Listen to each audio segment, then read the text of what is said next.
but only if you're one of the lucky few capitalists who sit at the top. Rich people, man, they will tell you that this is the best possible system.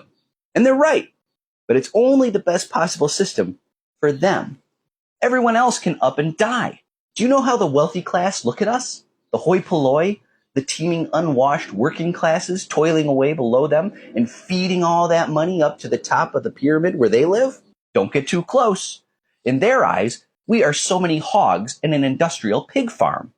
Hustled into cubicles, pumped up with legal stimulants, use them up, replace them, rinse, repeat. Is this really the best way to run a planet? Why should the many work so hard to funnel so much of our planet's wealth and bounty to the fewest people possible? That is the capitalist system. The rich will try and tell us, with a straight face, that we need them. Do you think that's true? Do we need the rich? No, I sure don't think so. What we need is a fair distribution of this planet's resources to all the living creatures who live here.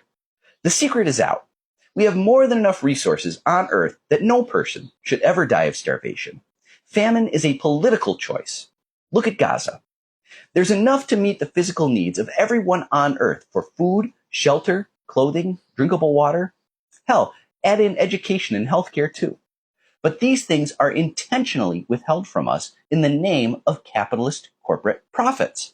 Some must go without so that others can live in obscene splendor. Fairness is not about proportionality. It's not about getting back exactly what you put in. That is pure transaction. Fairness is giving people what they need. And we already do that to some extent. My daughter Veronica has Down syndrome. The experts tell me that she has the intellectual capacity of a 3-year-old, even though she's almost 19. I'm not looking for your sympathy. I love Veronica, and I accept her limitations. But she can barely string a few words together. Not much on verbal communication. She'll never be able to work at any job. Would you hire a 3-year-old? It is beyond her ability. Should that mean that she's not allowed to live a decent life with dignity? A life where she's not taken advantage of or abused? No. Our society takes care of people like Veronica. There are public programs set up so that vulnerable people like her don't live in grinding poverty. That's a good thing, right? Because Veronica can't get out what she puts into the system, because she's unable to contribute to this economic system. There are plenty of vulnerable people like Veronica who are helped by our society because we recognize that even though they may not have the ability to contribute a whole lot, their lives have value because they are human beings like us. And we value human life. All humans deserve a minimum level of support. It is wrong to ask people to give 45 years to a job or many jobs just to avoid crushing poverty. But that is the deal that capitalism gives us. 45 years of work at a minimum before you can retire. Working 8 hours a day, 40 hours a week, probably more, just to secure the basic essentials in life.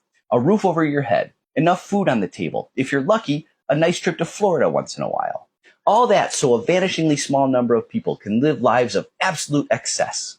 The most expensive drugs, the most beautiful jets and yachts and classic cars, and the finest art ever seen by human eyes. Is that deal worth it?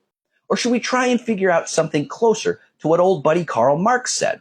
From each according to their ability, to each according to their needs. Like Veronica, except we take care of everyone. Everyone gets a base level of care. No more poverty. No more grinding just to get by. Everyone contributes what they can to society, whatever that means, from digging ditches to fabricating space capsules, and everyone gets back a minimum level of support. And you have part ownership and democratic control of